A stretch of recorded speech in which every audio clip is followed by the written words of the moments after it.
जय हिंद साथियों, कैसे हैं आप सभी। होप करता हूं कि आप सभी ठीक होंगे, सेफ होंगे व सुरक्षित होंगे।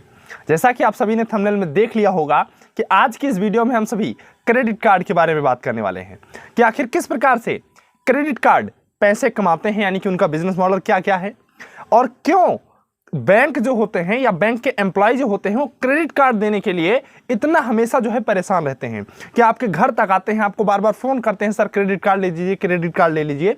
आखिर इसके पीछे का क्या रीजन है। और उसके बाद क्रेडिट कार्ड आप सभी को, जितने लोगों के पास होगा क्रेडिट कार्ड, उन सभी को पता होगा कि क्रेडिट कार्ड में अगर आपने क्रेडिट कार्ड से पैसा निकाला, उसके बाद में 49 दिन के अंदर अगर आपने पैसा जमा कर दिया तो वहां पर आपको किसी भी प्रकार का कोई इंटरेस्ट नहीं देना पड़ता है।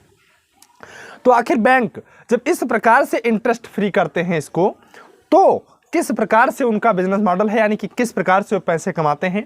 उसके बाद में आज की इस वीडियो में हम यह भी बात करेंगे कि आपको क्रेडिट कार्ड का यूज कहां पर करना चाहिए, कहां पर नहीं करना चाहिए, क्रेडिट कार्ड लेना सही है या नहीं सही है, और सबसे महत्वपूर्ण बात कि किस कंपनी का, यानी कि किस बैंक का क्रेडिट कार्ड लेना चाहिए। आज की इस वीडियो में हम ये सारी चीजें डिस्कस करने वाले हैं। तो शुरुआत करते हैं क्रेडिट कार्ड से। जैसा कि आप सभी को पता होगा कि ये credit card, debit card etcetera etcetera सभी कुछ जो है बैंक जारी करता है। और बैंक कैसे पैसे कमाता है, ऑलरेडी मैंने वीडियो बना रखा है, बिजनेस मॉडल आप बैंक करके, मन करेगा तो देख लीजिएगा। बैंक सिंपली अगर उसका जो सबसे मेजर सोर्स ऑफ इनकम होती है, अगर कुछ कहा जाए तो वो होता है कि आप जब पैसे अपने जमा कराते हैं बैंक में, उसी पैसे को लोन देता है, यानी कि क्रेडिट देता है लोगों को, जहां से अगर इंटरेस्ट आता है तो वहीं से बैंक पैसे कमाता है। सिंपल बात समझ पा रहे हैं। अच्छा, इसलिए जो है बैंक क्रेडिट कार्ड जारी करता है। क्रेडिट कार्ड और डेबिट कार्ड के बारे में आप सभी जानते होंगे कि पहले क्या होता था कि आपको बार बार बैंक आना जाना ना पड़े ट्रांजैक्शंस के लिए या पैसे निकालने के लिए, इसलिए बैंक जो होते थे वो डेबिट कार्ड जारी किए। अब पहले क्या होता था कि हर एक बैंक जो है अलग अलग उसका डेबिट कार्ड होता था। किसी दूसरे बैंक के डेबिट कार्ड से आप किसी दूसरे बैंक में पैसा नहीं निकाल सकते थे।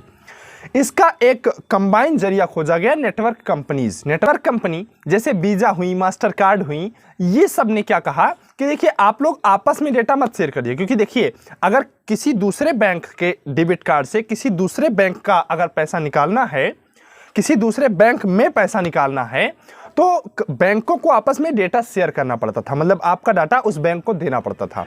इससे क्या होगा कि कोई अगर वैल्यूएबल कस्टमर है किसी बैंक का, तो वो, अब जाहिर सी बात है, कुछ लालच वगैरह देके या कुछ एक्स्ट्रा प्रॉफिट देके कोई दूसरा बैंक अपने तरफ ना लेके चला जाए, इसलिए बैंक जो है आपस में डाटा नहीं शेयर करना चाहते थे। और ये जेन्युइन भी है कि कोई कंपटीटर आप जो अपने कस्टमर का डाटा है वो किसी दूसरे को नहीं देगा। इसका एक मैंने कहा ना कि जरिया निकाला गया, network company, visa, master card जैसे हुई।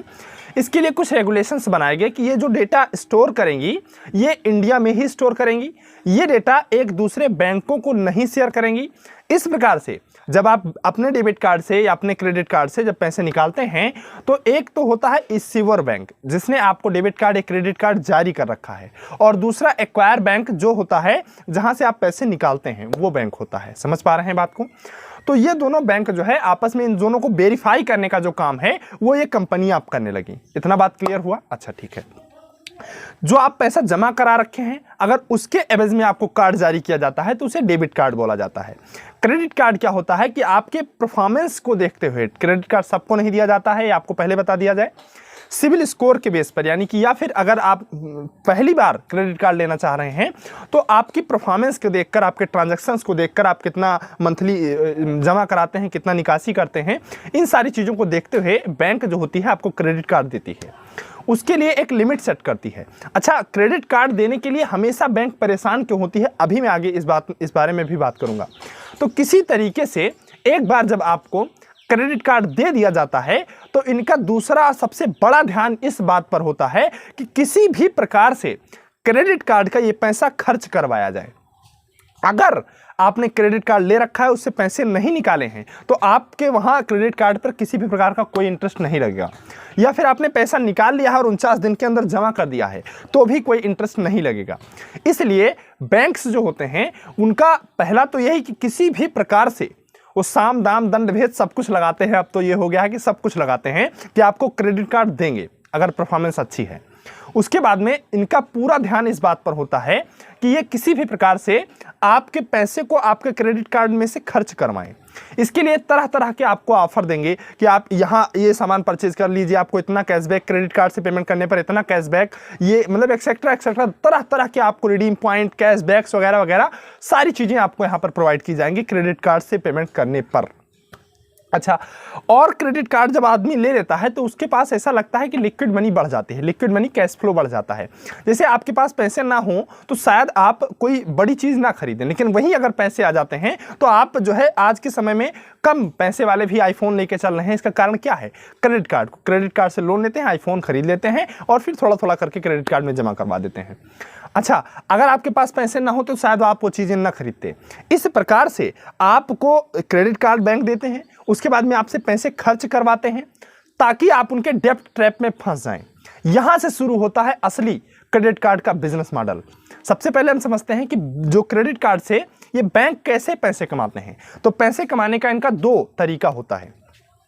पहला तरीका, ये जब भी आप कोई ट्रांजैक्शन करेंगे उस पर इनको प्रॉफिट मिलता है। फॉर एग्जांपल के लिए मैं आपको बताना चाहूंगा, जैसे आपने कोई सामान है, वो 100 रुपए का कोई सामान खरीदा, किसी दुकानदार से 100 रुपए को कोई सामान खरीदा, वहां आपने कार्ड स्वाइप किया, कार्ड स्वाइप करके जो है आपने 100 रुपए ट्रांजैक्शन कर दिया दुकानदार को, ठीक है। उसके बाद में क्या होगा, एक वो बैंक होगा जिसने आपको क्रेडिट कार्ड जारी कर रखा है जो इश्योर बैंक कहलाता है।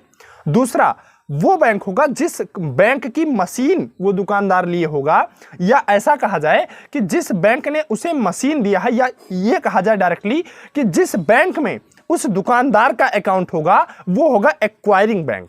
बात समझ पा रहे हैं? आपका बैंक हुआ एश्योर बैंक क्योंकि आपको क्रेडिट कार्ड एश्योर बैंक ने जारी कर रखा है।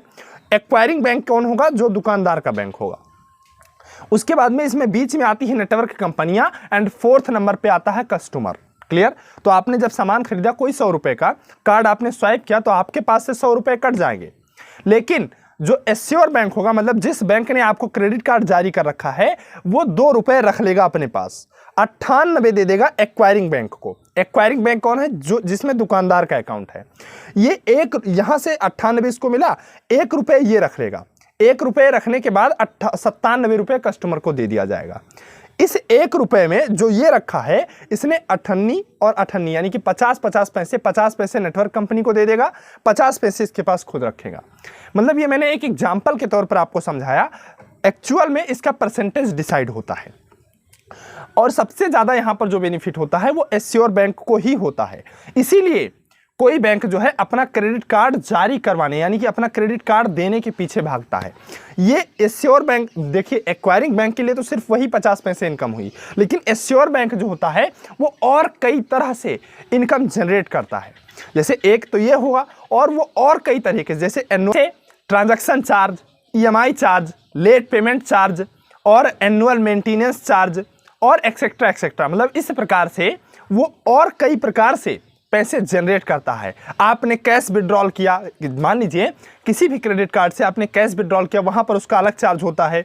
किसी भी क्रेडिट कार्ड से अगर आपने किसी दूसरे क्रेडिट कार्ड को पैसे ट्रांसफर किए, वहां भी ये एश्योर बैंक को चार्ज मिल जाता है। तो ये अदर सोर्सेस होते हैं जहां से एश्योर बैंक आपके क्रेडिट कार्ड से पैसा कमा रहा होता है। अब आप ये जानबूझकर कुछ बैंक ऐसा करते हैं कि आप जो है किसी न किसी प्रकार से एक किस्त में डिले हों, मतलब आपका फर्स्ट इंस्टॉलमेंट टाइम से ना जाए। अगर आपने फर्स्ट इंस्टॉलमेंट टाइम से नहीं दिया तो ये टोटल 40 यानी कि 50 डेज का इंटरेस्ट जोड़ के लेते हैं। नेक्स्ट डे 50 दिन का टोटल इंटरेस्ट आप पर अप्लीकेबल कर दिया जाएगा। और सबसे खास बात, क्रेडिट कार्ड का जो ये इंटरेस्ट रेट होता है ये 36% होता है। आपको जहां पर्सनल लोन 14 से 15%, 10-12%, अब यहां पर किसान क्रेडिट कार्ड जो KCC वगैरह में होता है 4-4.5% पर आपको लोन दिया जाता है, वहीं क्रेडिट कार्ड 36% इंटरेस्ट आपसे लेती हैं। ये आपने समझा कि क्रेडिट कार्ड से बैंक पैसे कैसे कमाती हैं और क्रेडिट कार्ड किस प्रोसीजर से क्रेडिट कार्ड गुजरता है। अब हम आगे कुछ इस बारे में बात कर लेते हैं कि आपको क्रेडिट कार्ड का पैसा लेकर कहां पर इसको यूज करना चाहिए जो बिल्कुल बेनिफिशियल हो। तो इसके लिए आप सभी को, आप क्रेडिट कार्ड लीजिए, क्रेडिट कार्ड लेने के बाद आप उसका पैसा निकालिए और शॉर्ट टाइम FD होती है जो कि 1 महीने के लिए होती है, शायद 6.99% उसका इंटरेस्ट रेट होता है। वहां पे आप जमा करा दीजिए, 30 दिन के लिए होगा। आप वहां से पैसा निकालें, वहां पर जमा कराएं 30 दिन बाद, जबकि आपकी क्रेडिट कार्ड की लिमिट जो है वो है 49 दिन। 30 दिन में आपने 6.5% वो जनरेट किया, इंटरेस्ट जनरेट किया, उसके बाद में आप वो पैसा तुरंत अपने क्रेडिट कार्ड वाले अकाउंट में डाल दीजिए। फिर अगले महीने आप वही पैसा निकालिए, इसी प्रकार से आप जो है एफडी में जमा कीजिए, शॉर्ट टाइम एफडी, फिर आप वो पैसा उधर जमा कर दीजिए। ये मैं आपको बहुत ही जेन्युइन आइडिया बता रहा हूं कि इस प्रकार से आपका एक भी पैसा लगेगा भी नहीं और आप क्रेडिट कार्ड के पैसे से बिना इंटरेस्ट दिए, वो एनुअल मेंटेनेंस चार्ज वगैरह थोड़ा बहुत लग जाता है, उससे ज़्यादा इफेक्ट नहीं आएगा, बिना कुछ चार्ज दिए आप जो है यहाँ से इंटरेस्ट कमा रहे होंगे एफडी से। ये सबसे बेस्ट तरीका है। आप क्रेडिट कार्ड का पैसा सिर्फ और सिर्फ यहीं यूज कीजिए। क्रेडिट कार्ड लीजिए लेकिन पैसा सिर्फ यहीं यूज कीजिए, अन्यथा आप डेफ्ट ट्रैप में फंस जाएंगे। और किस प्रकार से आपको कहां कहां नहीं पेमेंट करना होगा क्रेडिट कार्ड से, ये भी मैं आपको अब बता दे रहा हूं। सबसे पहली गलती आप लोग कभी मत कीजिएगा कि कभी पेट्रोल पंप पर क्रेडिट कार्ड से पेमेंट मत कीजिएगा। इसका कारण क्या होता है, क्रेडिट कार्ड पर 1 से 2% आपको एक्स्ट्रा चार्ज देना पड़ता है, प्लस 7% जो है जीएसटी आपको एक्स्ट्रा देना होता है। और आप ध्यान दीजिए, कभी LIC का प्रीमियम जो है वो आप क्रेडिट कार्ड से मत दीजिए। कैश विड्रॉल कभी भी क्रेडिट कार्ड से मत कीजिए।